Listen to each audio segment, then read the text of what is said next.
Hi guys, Romans here, and in this video I'm going to be talking about the general concept behind Pursuits in Life 2 as well as how we put together the album covers. I made a similar video about Pursuits in Life 1 where I talked about the general concept, so here it's kind of the same. We have 8 songs. If you go to Spotify or Tidal or Deezer or whatever streaming service, you may actually see that the number of tracks is 13. That's because I decided to divide the title track Vortex Fragoris, which is almost 26 minutes long, into 6 separate parts because the song actually has 6 separate parts. The first reason is that you get paid for your song to be streamed for 30 seconds. So with that logic, it doesn't matter if the song is 35 seconds long or 26 minutes long, you're gonna get paid the same amount of money. And I'm still at that point where I'm gaining new fans, I'm building up my fan base. So a lot of people who may come across my band may not necessarily be progressive rock and progressive metal enthusiasts. So seeing a 26 minutes long song almost as the opening track may be a bit overwhelming. Seeing that as 6 different parts, I think just makes it a bit more manageable, a bit more accessible. Vortex Fragoris is still one continuous piece of music. It's like that on Bandcamp. If you buy a CD, it's one long composition, you can't skip the parts. And the same goes for the lyric video. With that being said, there are 8 compositions, just as in the case of the first album, and yet again we have 4 songs standing for good pursuits and 4 songs standing for bad pursuits. One really cool thing about the second album is that it basically has the same track list as the first album. I'm gonna explain in a minute. The first album starts with 3 tracks, all of which stand for bad pursuits, where you have We're Building Our Monument, Way to Oppose, and Living in Fear, all of them standing for greed, despair, and fear. It's kind of the same on the second album. Again, the first 3 tracks stand for bad pursuits, which is the Vortex Fragoris, Pioneers of Modern Narcissism, and Wrong Doors, where you have success,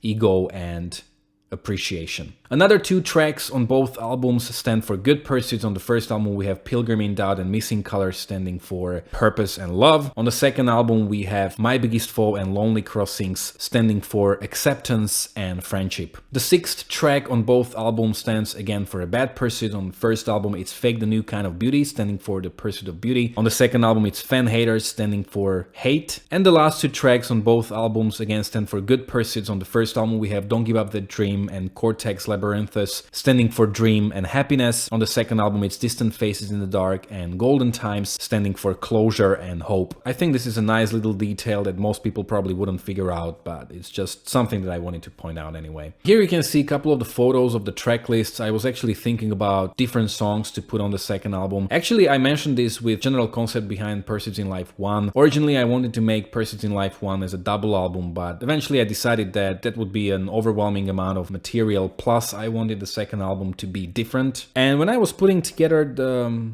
tracks that could make it to Pursuits in Life 2, I just started having more and more songs, and I was like, okay, how about making it a trilogy? When I did Pursuits in Life 1, I didn't think this was going to be a trilogy, but at this point, this is the second installment, and there's going to be one more record because there's just too much music, essentially. Now I'm going to be talking about the album covers, and one thing that I realized is that I never really talked about the album cover for the first album. I just somehow didn't get around to talk about it when I made all the content and all the material for the first album. So here I'm going to be talking about how we made the album covers for both records. When it comes to Pursuits in Life 1, I had this vision. My wife actually, she did the initial draft. I asked Maros Suhi to paint the front cover of the album. He was an artist who contacted me, I think in summer 2016. He was a big fan of my band Slip of the Lip. He basically sent me his portfolio and he was like, if you ever make a record or if you ever need someone to create a album cover or artwork or whatever, here's my portfolio, check it out. And I absolutely loved it. He had exactly the type of painting that I loved and I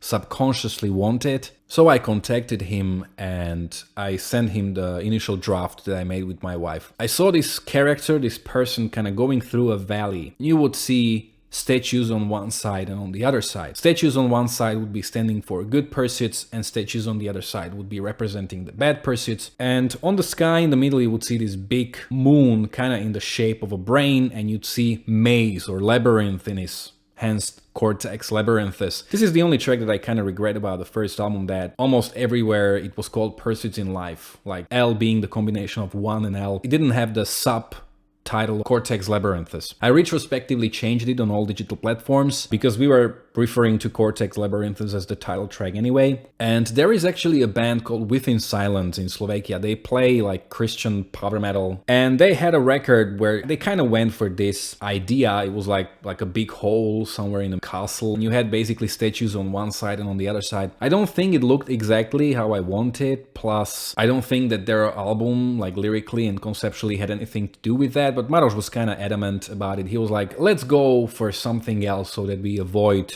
potential similarities or comparisons. I don't really remember who came up with the idea of the big door or big gate in the middle, but I think it was him. And as you can see, there were a couple of versions, couple of drafts. At first we wanted Labyrinth to be right below the door, but then we sort of moved it behind the door so that the door serves really as the entry point. It's basically what the song Vortex Labyrinth is about. And then I came up with the idea like, let's use that idea of statues and different pursuits with the door. We're gonna have a good pursuits on one side of the door and bad pursuits on the other. And these emotions, they went through a few reworkings, but essentially that's how we put together the first album. Also at that time I was really into sunsets, and especially like when it's about to be cold during the winter and the sky changes its color to like purple, blue. That's why mostly the album cover is in that color spectrum, because I really love that combination of purple and blue. So yeah, that's how we put together the album cover for the first album. Maros actually ended up doing the whole first album, the front cover, the back cover, and also all of the individual artwork for every individual track. The only track that didn't get its artwork was Vortex Labyrinthus, and I'm still hoping that the records will be big enough for me to at one point release them on LPs. And if we do, we're gonna have some additional artwork, hopefully from him. When it comes to the second album, I actually came across this album cover. I don't even know what's the name of the artist. It was some instrumental synthwave artist. It was very red, almost crimson-like, and I was like, that's gonna be the color I want Persons in Life 2 to be either crimson or red. And I had this draft that you can see now. My idea was this isometric view where you're looking from above and you see a shore or a beach and there's an ocean and you see a vortex in it. And then Maros sent me the first draft and I was just absolutely blown away and I absolutely loved it. And I was like, that's it, let's go with that. And at one point he actually, because that initial album art from that synthwave artist was really inspiring for me, so I was like, let's do it in that color spectrum. So he did actually send me a version of the album cover that was very crimson-like, but eventually I decided to go back to that combination of red and orange because it was really, really cool. We just went through a couple of versions of that album cover. I really, really love it, but one of the things that I really wanted in an album cover was kind of making it similar to the first album so that we would have those emotions, those pursuits represented. I wanted people to be drowning in that vortex in the middle, and some of them would be closer so that we could see their emotions representing different pursuits. With Maros, we eventually got to the point where we realized that wasn't really possible because the faces would have to be either too big and they would take away the attention from what's actually on the album cover, or they would be too small to see and therefore they'd be kind of useless. But there was this one really, really cool thing that he did and I absolutely loved it, how he connected the first and the second album. When you look at the album cover, you can see the gate from the first album, and the first album was like in front of the gate and now we went through it, went through the desert, we are at the ocean. This is like from the other side, and it just kind of shows that the journey continues, and I think it's just such a nice touch that it may not be immediately noticeable to you when you look at the album cover, but it connects them, and I think it's just such a cool thing. So Maros did a great job. At that point when we were doing that, he was however very busy, so he told me that I'm gonna do the album cover and the back cover and everything related to that, but I won't have time to do the artwork for individual tracks. And at that point he was, I'm not sure if he still is, but he was working with this girl called Natalie that had an Instagram profile, Nox Benedicta, and he sent me her profile and a lot of her stuff was related to Viking and Northern mythology, and it looked good. When I saw that, I was like, I'm not sure I can see my music connected with this. And he was like, let's try her for one song and you'll see. And I was like, okay, sure, let's do it. Sometime before that, I came across this book, which I don't remember if we bought for my son or if we just found it somewhere, but it had pictures of animals, some of which were black and white, and they only had one color. Like, for example, there was a frog that's black and white, but there's one part that's green. Then there was another animal that was black and white with yellow. And so there was always just one color, and I was like, I want this for the artwork for the individual tracks. And we picked Wrong Doors as a track, and I had just this idea, like I want a couple doors and one door would be like in red color, that would be like the right door or whatever. And she sent me that idea, but she also sent me this picture of a guy with doors on his head, that. And I was like, wow, that's so cool. That's just perfect. So obviously I decided to go with her. Out of all of the artwork that she did for the record, I think that I suggested My Biggest Foe, Pioneers of Modern Narcissism, and Fan Haters. So those were my suggestions, and she just painted it. And then Distant Faces in the Dark, Lonely Crossings, Golden Times, and even Wrong Doors, that was basically her. And they're really, really good. Also, the